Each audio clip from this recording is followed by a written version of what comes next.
this morning. It tells us that Azuma, company that was in the headlines for quite a while this year, orders $37.5 million of equipment and are expecting to have first gold pour in 2027. So yeah, all systems go at Azuma Mining. Right, also on the front page, VAT on insurance products slows uptake and it hits brokers. This is a concern of the Insurance Brokers Association of Ghana. The story is on page 6, but it is quite a worry.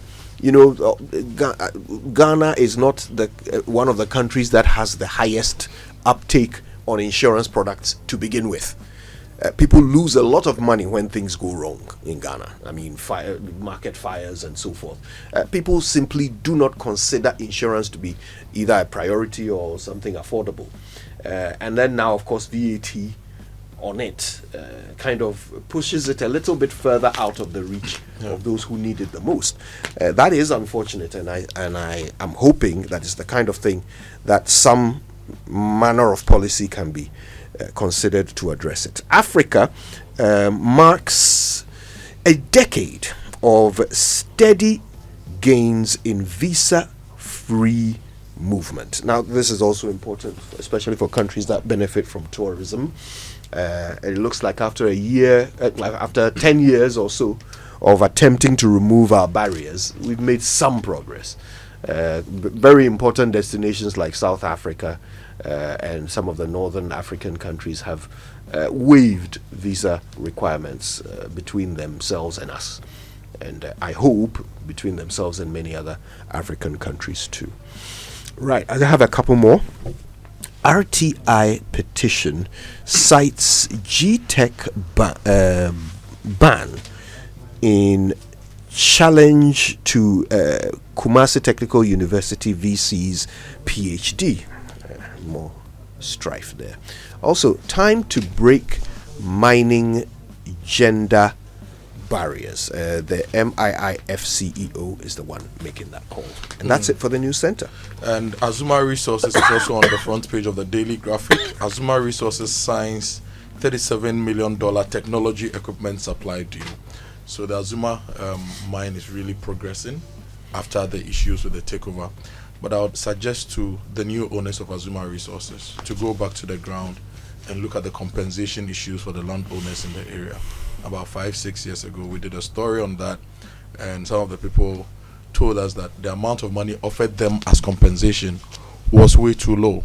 So I'd really want to impress upon the new owners to revisit the compensation for the indigenous landowners in the area to ensure that they do right by them, so they get the right compensation as the mine development progresses. Now, still on the front page of the Daily Graphic, government ready to partner Zoomlion to drive sustainable development. This is according to a sector minister. And TCDA to establish 16,000 hectare tree crop enclaves in 16 regions. The GRA is also on the front page of the Daily Graphic. GRA chases defaulting taxpayers, and GoFails Dr. Kupo Kuto makes history. First woman to win mining personality. This is big for the mining industry. Almost all the newspapers this morning are talking about Azuma Resources, but the biggest story on the front page of the Daily Guide this morning is talking about one more vision of Kennedy Oheneye Agyapong, who's also one of the forerunners in the NPP's presidential race. He says, quote, "I'll ban 4.5 billion US dollar food imports," and he says that it's about jobs, food security, and economic stability, because good, when we produce what we want or what we eat, we create work for our people and keep money circulating within Ghana. So that's the broad vision of Kennedy Oheneye Agyapong this morning. The trial of Adu Boahen is also continuing, with witness telling the courts that some 49.1 million deal, the information on that deal is always or usually kept for top national security officials. So these are some of the stories when you grab a copy of the Daily Guide this morning. The back page is talking about, of course, just capturing moments of that final funeral rites of the late legend Daddy Lumba. You might want to take a look at some of those pictures when you grab the Daily Guide this morning. The BNFT, failure to prosecute corruption undermines business climate, investor confidence. That's the main story on the front page of the lead story on the front page of the BNFT. Ghana named UN Waste Hub on the back of Zoomlion's infrastructure. This is the Minister of Local Government. And the MIIF CEO is urging greater inclusion of women in mining sector. Momo Limited has celebrated excellence at the 2025 FinTech Stakeholders Awards, and PPA chairman, that's the Public Procurement Authority chairman, calls for urgent passage of procurement professionalization bill. If you take the Ghanaian point this morning, we're coming to settle scores at Kwame, so that a quote's been attributed to the National Security Coordinator, COP Osman Abdul Razak. But speaking about what's happening in the security services, government is planning to build some 2,000 housing units for the armed forces. So you'd have Lieutenant General William Agyapong, the CDS, announcing that broad plan. But speaking about the armed forces, they've been in the news about the issues about the payment for their peacekeeping projects and all of that. That is being explained further when you dig into both the Daily Guide and the Ghanaian Point for today. Now, the Today newspaper, Ghanaians bid that Lumba farewell. Group Indum president inspires Christians, shares his personal journey of faith and resilience. And Chief Justice closes District Court in Kwame Danso after violent attacks and danger on the road. Only 10% of Ghanaian drivers are formally trained. This is according to the Ghana National Association of Driving Schools. They are saying only 10% of drivers in Ghana learn to drive through accredited driving schools. Now, if you go to my Joe Online, boy 13 shot dead as youth torch mining vehicles in Adelekezu. This is in the western region. Analyzing Bank of Ghana's $10 billion forest intervention in 2025. If you want more details, you want to read that particular analysis on my Joe Online. And low condom use among young people in the Volta region disheartening. This is the AIDS Commission. And Ghanaian PhD students in the UK have petitioned the UK Prime Minister over unpaid scholarships and deportation fears. The President of the Republic of Ghana is also in the news. Revered Nigerian traditional leader to confer prestigious Yoruba title on President Mahama. And government moves to fix armed forces housing crisis with 2,000 new units and jets.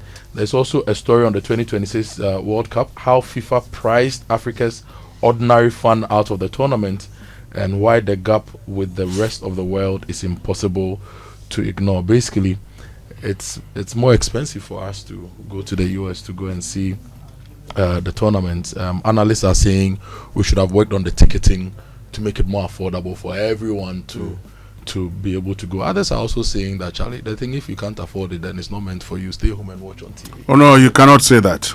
What that means is that it's not meant for Africa.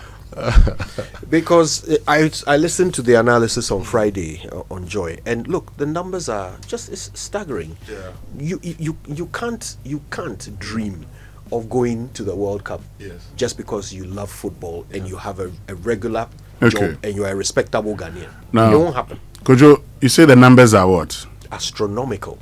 Okay, so that's actually those who would be bidding.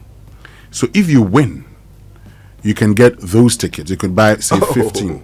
I see. Now, after that, what is actually going to happen is that by March, April next year, some of those tickets could multiply by 10.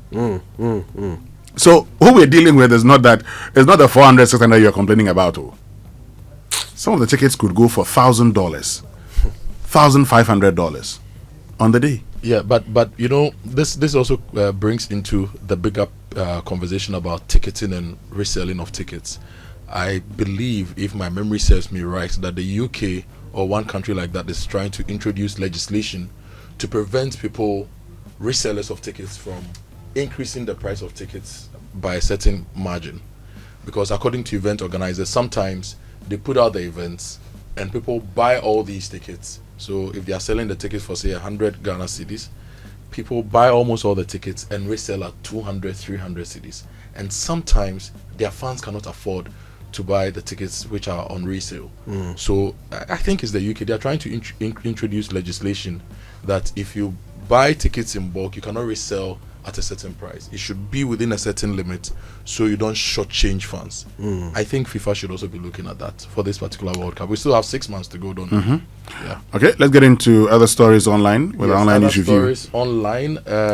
If you go to citynewsroom.com, Adu Watch says that galamsey and betting are driving school dropouts in northern Ghana. Galamsey and betting are driving school dropouts in northern Ghana. Now, on cybercrime, extradition of 9 Ghanaians, an extraordinary achievement. This according to the US. Over the weekend, the story of Abu Trika was in the news. The gentleman in Swedru who has been picked up. And there are a lot of reactions to this. Oliver Vomawo has taken it upon himself to ensure that the right thing is done in this particular case, because his partner was picked up, and Oliver's law firm intervened to get the lady released. So that is also one of the things that gained attention on social media. Now, Minta Kando is in the news, and he says 22 billion Ghana cedi health budget to strengthen infrastructure and the workforce. If you check some of the newspapers, MPs on both sides in Parliament are also not happy, because they are a little over 1 billion Ghana cedi budget. They say it's not enough for parliamentary to fund parliamentary work for 2026, so they need more. But Akando says it's 22 billion for the health sector will strengthen infrastructure and the workforce. Now, Prof. Opoku Agyemang, the Vice President, is calling for sustainable investment in Africa's film industry. She was at a film festival over the weekend, and he says that we need to invest more in the film industry. There's a story which is interesting. Bees attack NDC supporters in Pandai, and 1 person has died. Oh.